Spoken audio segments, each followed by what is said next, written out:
No penséis que he venido para abrogar la ley o los profetas. No he venido para abrogar la ley, sino para cumplir la ley. Porque de cierto os digo que hasta que pasen el cielo y la tierra, ni una jota ni una tilde pasará de la ley, hasta que todo se haya cumplido.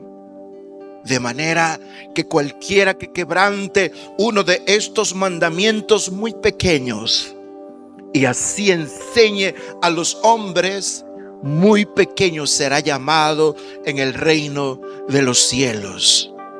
Mas cualquiera que los haga y los enseñe, este será llamado grande en el reino de los cielos.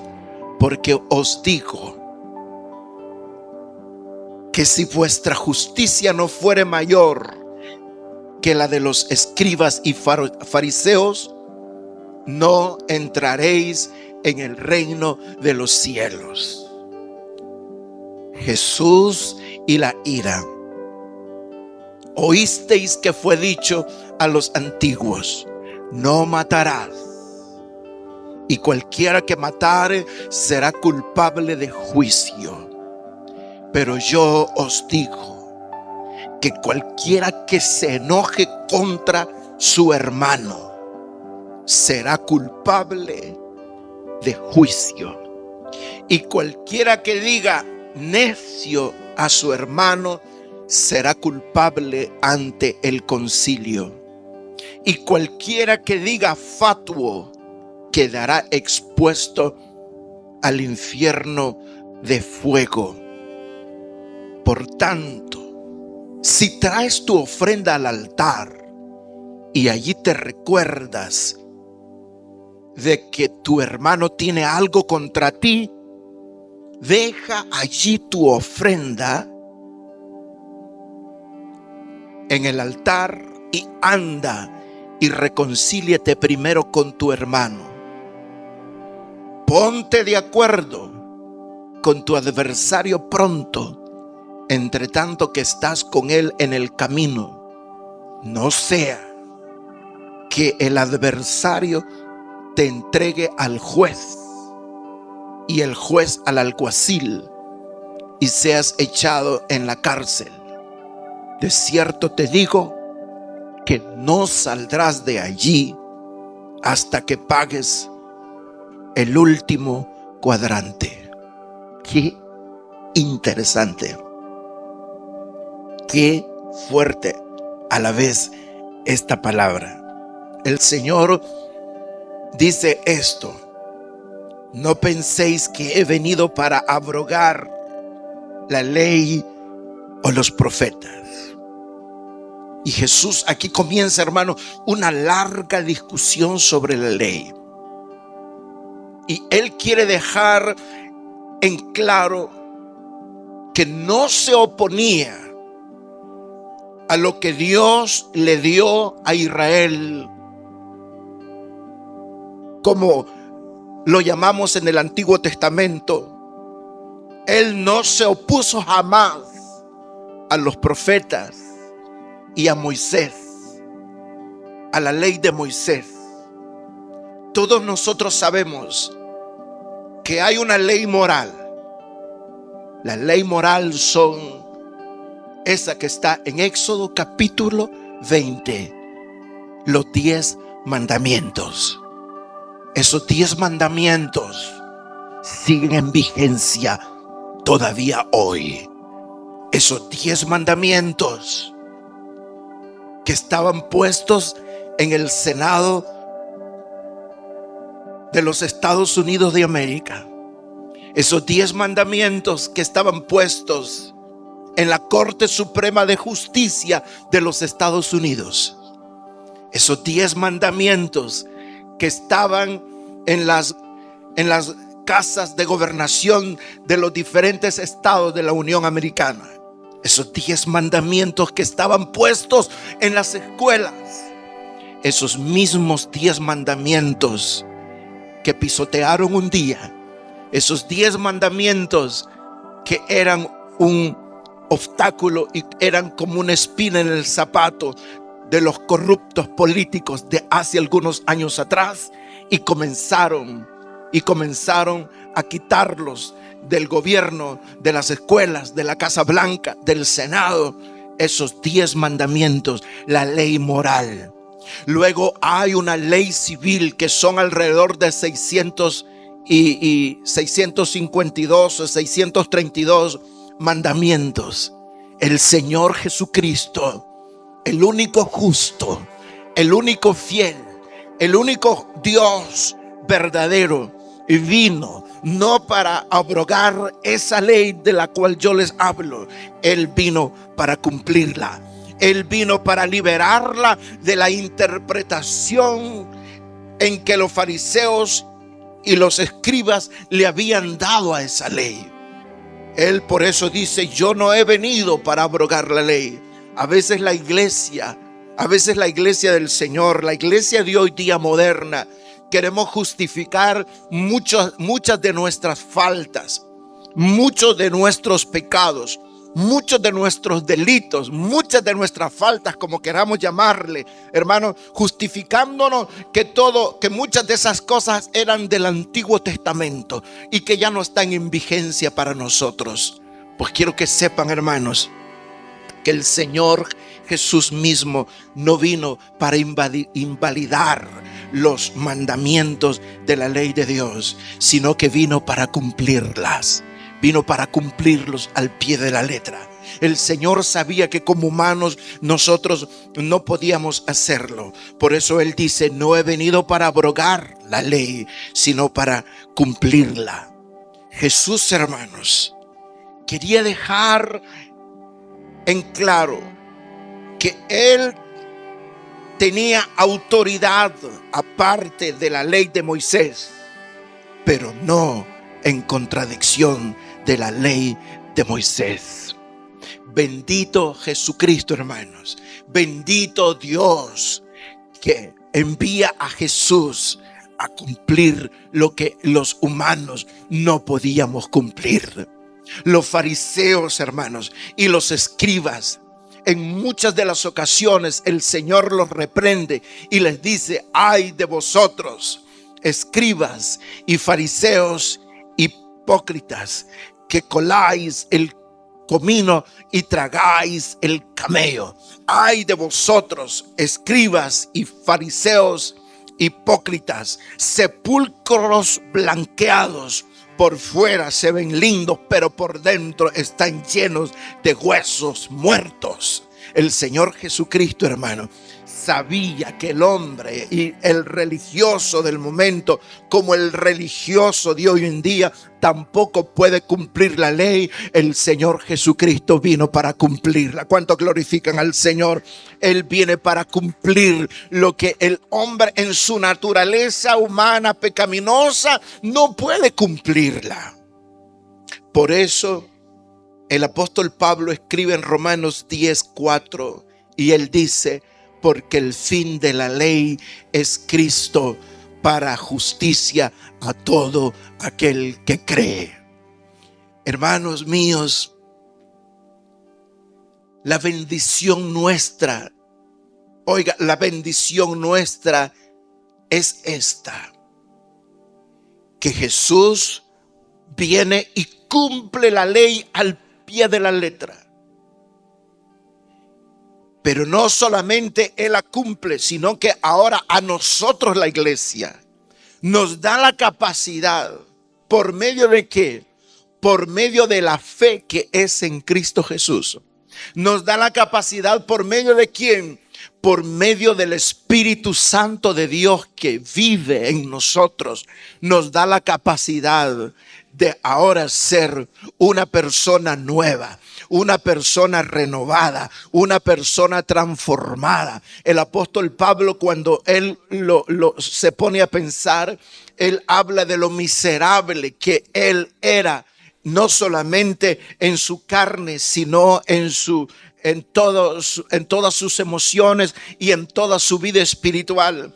Él reconoce que él es una persona miserable, pero que le da gracias a Jesucristo, porque es en Jesucristo que ahora nosotros tenemos esa capacidad de vivir y obedecer como Dios manda. No sé si dicen amén a esto, hermanos. Yo sé que esto en algún momento se vuelve un poco, como lo mencionaba el hermano Natanael ahora en su enseñanza. Pero es que, querido hermano, ya el que está en Cristo es una nueva criatura. Las cosas viejas pasaron y aquí todas son hechas nuevas. Por eso es que el Señor es el cumplimiento de la ley en su carne y en su espíritu al morir en la cruz del Calvario por cada uno de nosotros. No sé cuántos dicen aleluya. Yo me gozo por eso. Ahora, quiero, hermanos, la Biblia dice, el versículo 18 dice: porque de cierto os digo que hasta que pasen el cielo y la tierra, ni una jota, ni una tilde pasará de la ley hasta que todo se haya cumplido. Y fíjese, hermano, a ver si tengo aquí las notas, pero la jota y la tilde, hermano, la jota y la tilde, según el alfabeto hebreo, la jota en el alfabeto hebreo es una de las figuritas más pequeñas en el alfabeto griego. Y la tilde es, bueno, como la tilde que ponemos en las palabras que son en gramática agudas. Corazón. ¿Dónde va la tilde? En la O. Pues esas son las letras que en el alfabeto hebreo son las más pequeñitas y las más insignificantes. Y el Señor Jesucristo está, hermano, diciendo aquí claramente que así como eso que es tan pequeño en el idioma hebreo, también así cualquier palabra que ha sido dicha y está escrita, hermano, por medio de la inspiración del Espíritu Santo en las Sagradas Escrituras, no pasarán sin que se cumpla. Es decir, que Jesús tiene un respeto por la palabra hasta lo más mínimo detalle. Una jota y una tilde, el Señor la respeta. Y si el Señor respetó, ¿quiénes somos nosotros para irrespetar las Sagradas Escrituras?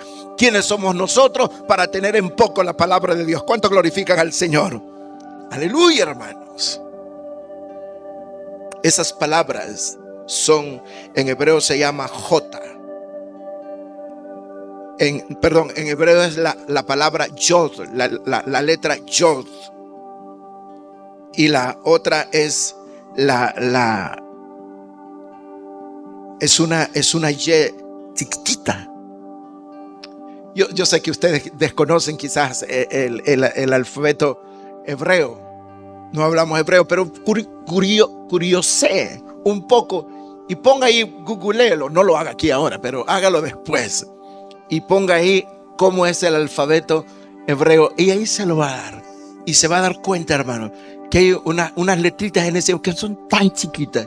Pues el Señor hace referencia a eso, que no pasará ni una jota ni una tilde hasta que todo se haya cumplido. Por eso es que el Señor dice: sécase la hierba, marchítase la flor, pero la palabra de Dios permanece para siempre. Aleluya. Y mire usted, hermano, que lo que continúa diciendo el Señor debería poner a temblar a todos los predicadores de hoy día. Porque dice el versículo 19, si usted lo lee conmigo, dice: de manera que cualquiera que quebrante uno de estos mandamientos muy pequeños y así enseña a los hombres, muy pequeño será llamado en el reino de los cielos. Mas cualquiera que haga y los enseñe, este será llamado grande en el reino de los cielos. ¿Qué dice? ¿Qué está diciendo Dios con todo esto, hermano? El Señor lo que está diciendo es esto: que habrá un tipo de predicador, que habrá un tipo de maestros, habrá un tipo de teólogos y de teología escrita que se enseña en las universidades, que se enseña en las iglesias, que se enseña en los institutos bíblicos, que será una teología falsa, que habrá predicadores que falsearán la palabra de Dios, que falsearán la doctrina sana, en su afán de querer quedar bien con la gente. No predicarán un evangelio tal y cual está escrito. Serán falsos en su predicación, serán errados en su enseñanza, con el único objetivo malicioso, tendencioso, sesgado, malévolo, infernal, de quedar bien con la gente. Y por eso es que el Señor dice: de manera que cualquiera que quebrante uno de estos mandamientos muy pequeños y así enseña a los hombres, muy pequeño será llamado en el reino de los cielos. Mas cualquiera que los haga y los enseñe, este será llamado grande delante del reino de los cielos. Y yo no quiero ser conocido como un predicador falso. No quiero ser conocido como un maestro que falsea la palabra de Dios para quedar bien con la feligresía y con los miembros. Yo quiero predicar la palabra tal y como está escrita. No importa si aquí en la tierra me llaman pequeño, no importa si aquí en la tierra me llamen como me quieran llamar. Lo que me importa es que delante del Señor yo sea grande y reconocido por las santas huestes de los ángeles, cuando digan: este hombre es un fiel ministro de la palabra de Dios. ¿Están conmigo, hermano? Sí, porque a veces los predicadores quieren quedar bien con la gente. ¿Sí o no, hermano? Los predicadores quieren quedar bien con la gente, porque quizás lo hacen por negocio, lo hacen por conveniencia, porque las multitudes le dan estatus, les dan popularidad, les dan mucho dinero. De ahí que nosotros nos damos cuenta, hermanos, de cómo hay una crítica tristemente que le hacen a ministros del Señor por la manera en cómo ellos se han enriquecido a través de la fe. Y yo no quiero ser enriquecido, hermanos. Yo no quiero tener nada, humanamente hablando, que sea porque yo hago negocio con la predicación del evangelio.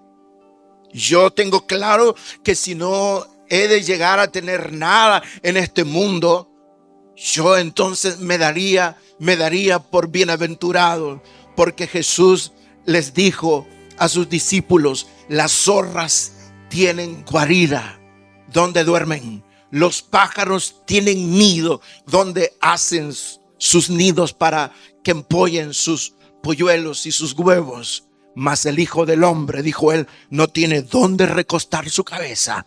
Dios no llama a hombres fieles, idóneos, para que se hagan ricos. Dios llama a hombres fieles, idóneos, y los prepara para que prediquen el santo evangelio, para que llamen al arrepentimiento a las multitudes, para que les señalen el camino al cielo. ¿Cuántos glorifican al Señor? Para que les señalen el camino que transforma la vida del hombre.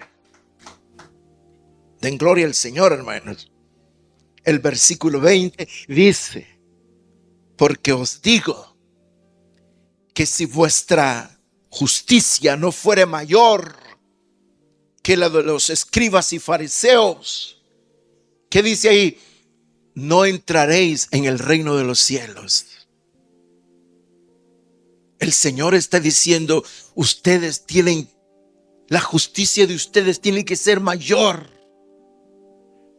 El estilo de vida de ustedes debe ser mayor que la manera como viven los demás religiosos. Y mire que el Señor enfatiza claramente a los escribas y a los religiosos. El Señor es claro cuando señala al hipócrita religioso, al falso religioso. ¿Por qué, hermano? Porque el Señor hace una referencia a los escribas, a los fariseos, y los descubre en su hipocresía cuando se refiere a ellos como cuando levantaban sus manos en las plazas y en las esquinas y hacían largas oraciones y hacían largas letanías y hacían grandes rezos y hacían grandes manifestaciones externas de una religiosidad falsa, hipócrita, y realmente menospreciaban, realmente no ayudaban, realmente tenían en poco la pobreza de los demás. Y yo y usted tampoco debemos ser esos religiosos hipócritas que porque venimos a una iglesia o porque vestimos de cierta manera o porque hablamos de cierta manera, eso nos da estatus. No, querido hermano, todos nosotros estamos sentados en las congregaciones porque venimos rotos en nuestra vida. Todos nosotros estamos aquí porque estamos en construcción. Ninguno de nosotros debe ostentar una santulonería hipócrita delante de los demás. Yo no puedo juzgar ni criticar a ninguno de ustedes. Yo lo amo, lo aprecio y lo respeto tal y como usted es, porque sé que el Señor es el que está trabajando en cada uno de ustedes. Yo no voy a levantar mis manos como un falso hipócrita y menospreciar a alguien porque no vive como según yo debe vivir. Lo único que yo sé que como predicador tengo que darle la palabra de Dios, porque yo no cambio, la palabra de Dios cambia. Yo no transformo a nadie, el Espíritu Santo transforma a la gente. Yo no lo puedo amar como el Señor lo va a amar, yo lo voy a respetar. ¿Cuántos dicen amén? Así que la justicia, hermanos, nuestra debe ser mayor que la de allá afuera. Allá te condenan. ¿Escucharon esto? Allá te condenan. Allá te despluman. Allá eres una estadística nada más en la agenda de los políticos. Allá en la agenda del gobierno eres simplemente una persona más. Eres un trabajador más. Y mientras das el ancho, mientras tenés la capacidad, te tienen ahí en la empresa. De lo contrario, cuando ya ven que no servís, te desechan, te tiran, te mandan, no importa. Pero qué lindo, hermano, que aquí en el reino de Dios, aquí nosotros valemos no por lo que tenemos, sino por lo que somos en Dios.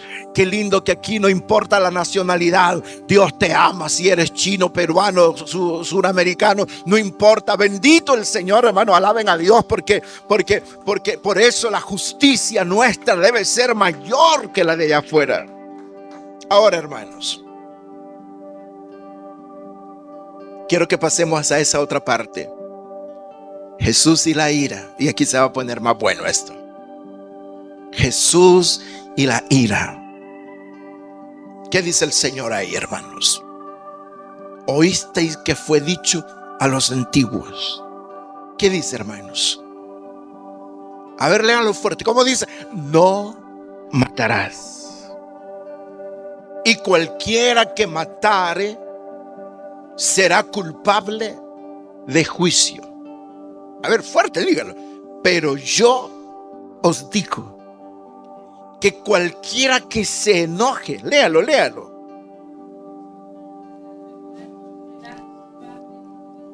Wow, hermano.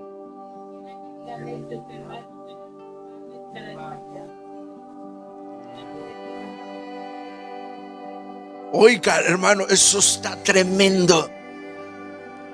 Ahora miren, hermanos, por eso es que les acabo de mencionar que Jesús viene y le da una nueva interpretación a la ley. ¿La está abrogando? No, la está cumpliendo. El estándar de la ley del Antiguo Testamento era uno. El estándar de la ley del Señor todavía va un poco más allá. Sí, todavía va un poco más allá. Hermanos, ¿por qué el Señor dice, oísteis que fue dicho, no matarás? Oísteis que fue dicho, no matarás. El pueblo, hermano, escuchen esto. El pueblo no tenía acceso a la Torá, al Pentateuco, a la ley y los profetas, excepto los fariseos y excepto los escribas. ¿Y los tenían dónde? Los tenían en las sinagogas. El pueblo llegaba, hermano, y escuchaba la interpretación que le daban los escribas y los fariseos. Ahora póngase a pensar entonces, hermanos. Ellos tenían la enseñanza que oían de los escribas y los fariseos, y habían llegado a un punto de vivir decepcionados, de vivir esclavizados, de darse hasta cierto punto por vencido. No podemos. Pero ahora el Señor viene, hermanos, qué lindo, el Señor viene y dice, pero yo os digo que cualquiera que se enoje, como dice, contra su hermano, cualquiera que se enoje contra su hermano será culpable de juicio. Oiga, esto está tremendo. Escuchen esto, hermano. Es un poco complicado, un poco difícil, porque estoy tratando de hacer lo que la ley enseñaba. Lo que la ley enseñaba era más o menos así. La ley decía, no mate. No mate. Pero si sentís odio, pero si sentís ira, pero si sentís rencor, pero si sentís ganas de tirotear a alguien, pero si sentís ganas de pullar a alguien, pero si sentís ganas de echarle el carro encima a alguien, o de quemarle la casa a alguien, o de pincharle las llantas al pastor, bueno, a la camioneta del pastor, porque yo no tengo llantas. Esa es otra cosa, hermanos. Esa es otra cosa. Ahora el Señor dice, oíste que fue dicho, no matarás. Pero con solo, dice, que tu corazón se llene de ira, pero con solo que tu corazón se llene de rencor, pero si tu corazón se llena de resentimiento, pero si tu corazón se llena de una animosidad en contra sobre tu prójimo, sobre los tuyos, dice el Señor, tú ya has matado.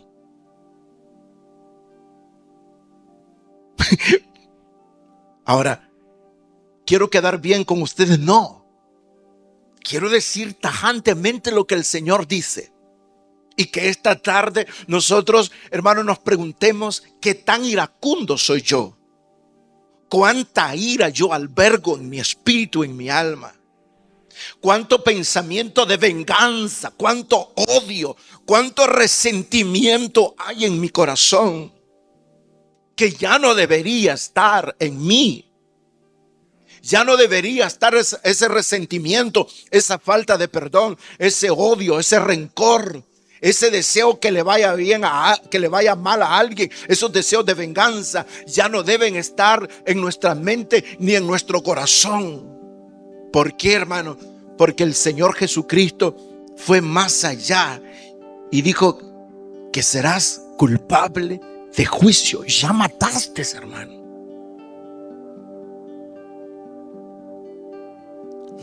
Dice, y hay quienes voy a orar que le vaya bien. que le vaya mal a fulano.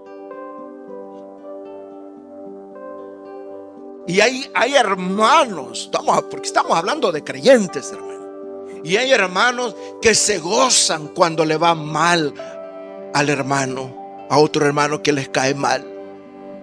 Porque hasta eso hay, hermano. En la congregación hay un tipo de creyente que no sé por qué, pero la esposa del pastor, voy a hablar de la Silvita, no sé por qué, pero esa mujer me cae mal. No se merece al pastor. Hay gente que es así. El Señor dice, ya la mataste, sos asesina. Termino. Revise un poco cuánto rencor tiene. Y si hay rencor, odio, falta de perdón, resentimiento en su vida contra alguien, pídale perdón a Dios. Dígale, Señor, perdóname. ¿Están acá conmigo? Dígale, Señor, perdóname. ¿Y sabe qué puede hacer? ¿Sabe qué puede hacer? Comience, aunque no sienta. Oiga esto, aunque no sienta, invite a comer al hermano. Aunque no sienta, dígale qué bien se ve con esa blusa, qué bien se ve con esos zapatos, cómo le lucen esos aretes. Están conmigo, aunque no sienta. Y usted se dará cuenta cómo el Espíritu Santo irá limpiando su corazón y su alma. Y cuando venga a sentir, ya no hay odio, ya no hay rencor, ya no hay envidia, ya no hay animosidad en contra, ya no hay resentimiento, sino que hay amor por esa persona. ¿Cuánto glorifican al Señor? Aleluya, hermano. Ahora dice el Señor, aquí hay dos palabras más que el Señor es prohibida. Esas palabras son las palabras necio y la palabra fatuo. Mire lo que dice. Y cualquiera que diga necio a su hermano, ¿qué dice, hermano? Será culpable ante el concilio. Y cualquiera que diga fatuo quedará expuesto al infierno de fuego. Sí. ¿Están acá, hermano?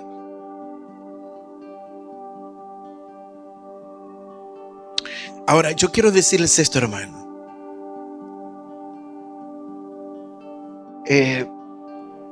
Otra palabra sinónimo de necio es idiota, bruto, estúpido, tonto. ¿Cuántos de nosotros hemos dicho esa expresión a alguien? Hermanos, pónganme atención en esto. Cuando uno le dice necio a alguien, ¿sabe qué está haciendo uno con eso? Lo que uno está haciendo con esa actitud y con esas palabras, uno está ofendiendo la inteligencia del otro. ¿Escucharon esto, hermano? Y yo no, hermano, y yo no haya común y corriente eso. Esas son palabras, hermanos, ¿cómo podríamos decir? Son palabras de oficio que las usamos todo el día. Sí, no, hermano. Y aunque la palabra necio no se oye tan mal como la palabra tonto, como la palabra bruto o como la palabra estúpido. Esas son palabras que no deben estar en el vocabulario de nosotros, hermanos, para decírselas ni a su esposa, ni a sus hijos, ni a su cónyuge, ni a sus seres alrededor suyo, ni a nadie. Porque cuando uno está diciéndole necio, estúpido a alguien, tonto, bruto, uno está ofendiendo la inteligencia de esa persona. Y cada persona, hermano, especialmente nuestros hijos, especialmente nuestros hermanos en la fe, han sido creados a imagen y semejanza de Dios. Por lo tanto, mis hermanos, nosotros aprendamos Puede ser. Usted me dirá, pastor, pero si es que se lo merece. ¿Verdad que sí, hermano? Puede ser que se lo merezca.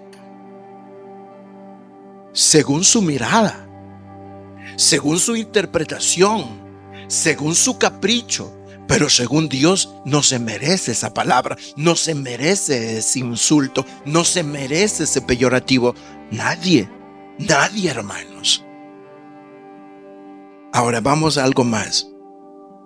Dice el Señor, fatuo. Esa es la otra palabra, hermano. La palabra fatuo, yo lo escribí. Dice, expresaba desprecio por su carácter. Tanto la palabra necio como fatuo rompían el corazón. Rompían el corazón. Cuando usted le, mire hermano, cuando usted le dice necio, hablemos de nuestro entorno más cercano. Cuando usted le dice necio, bruto, estúpido, fatuo a sus hijos, a sus seres queridos, a su casa, ¿sabe qué está haciendo usted? Usted literalmente los está asesinando, los está matando.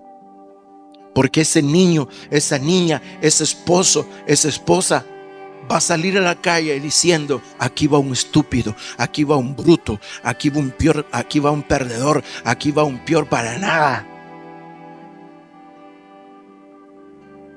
Mejor bendígalo, mejor bendígalo, mejor ore por él.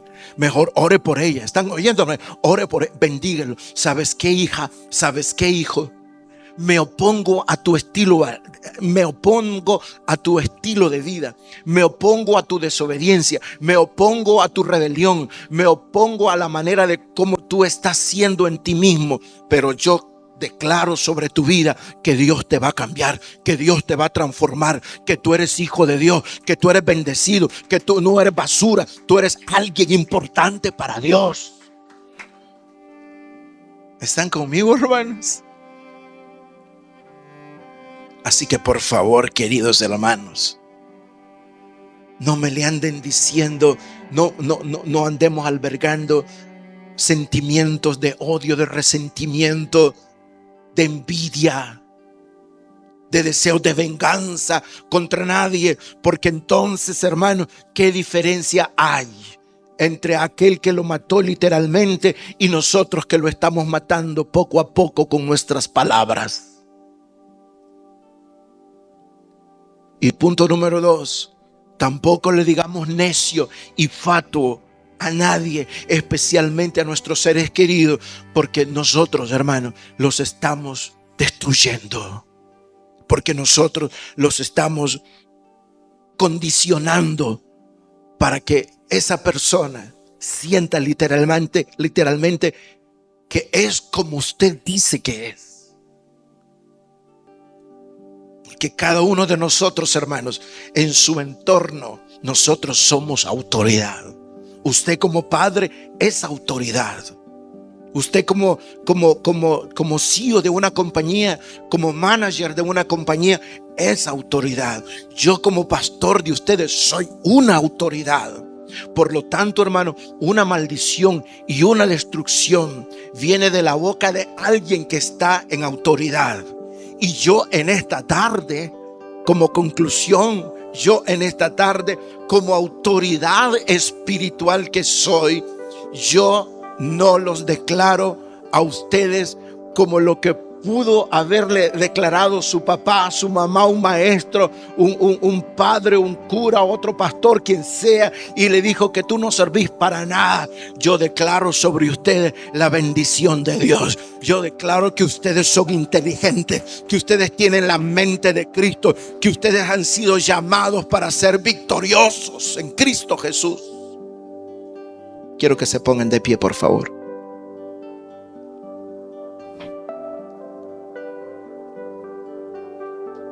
Es tan delicado esto, hermanos, que el Señor dice, si llevas una ofrenda a la iglesia y te das cuenta que estás en pleito con un vecino o con un hermano de la iglesia, deja tu ofrenda en el altar Y antes que la presentes, ve y reconcíliate con tu hermano. ¿Escucharon esto? ¿Cuántos de nosotros damos ofrendas que no agradan a Dios? ¿Por qué, hermano? Porque tenemos un pleito con un hermano, con una hermana en la iglesia. Para mí como pastor se vuelve complicadísimo. Imagínense usted que yo vengo y soy el pastor y el predicador y me acabo de pelear con Silvita y le acabo de decir, sos una buena hija. ¡Qué tremendo eso!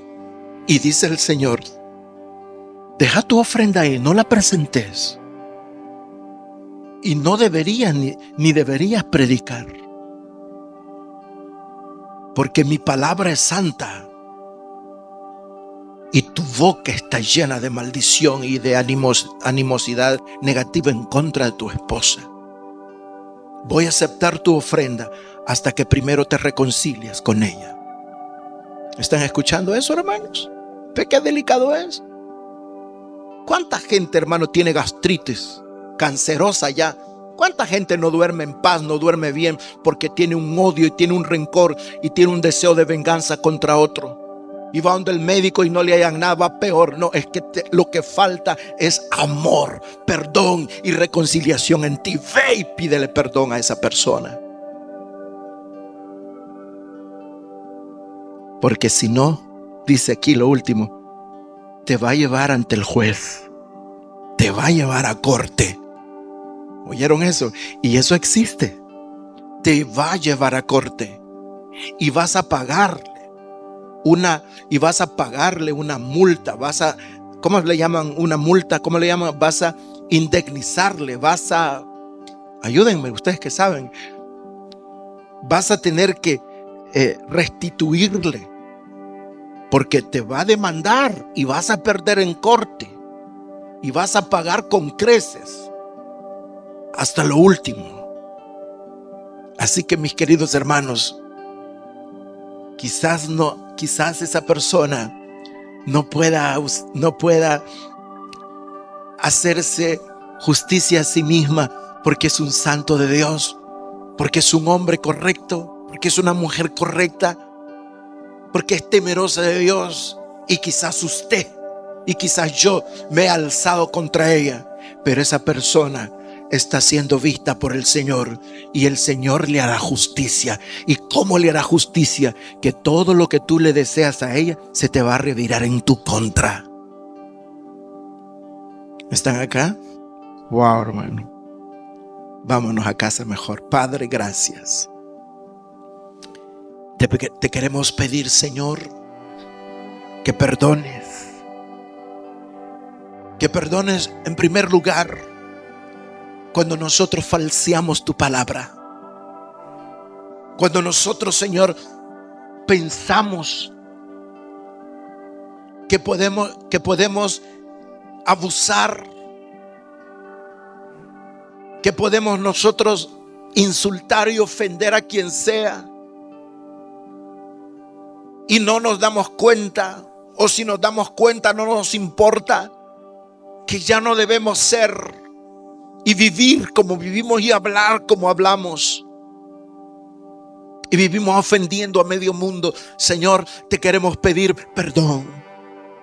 Ayúdanos para que en vez de herir con nuestras palabras, nosotros afirmemos con nuestras palabras. En el nombre de Jesús, esta tarde, Señor, bendice a la iglesia. Y que tú, Señor, nos des la capacidad de vivir y modelar un cristianismo, Señor, que valga la pena querer. Que la gente que no conoce a Jesús quiera, Señor, ser como uno de nosotros, que amamos, respetamos y obedecemos tu palabra. En el nombre de Jesús, amén y amén. Queremos despedir a nuestros hermanos dándoles un fuerte aplauso a ellos en el nombre del Señor.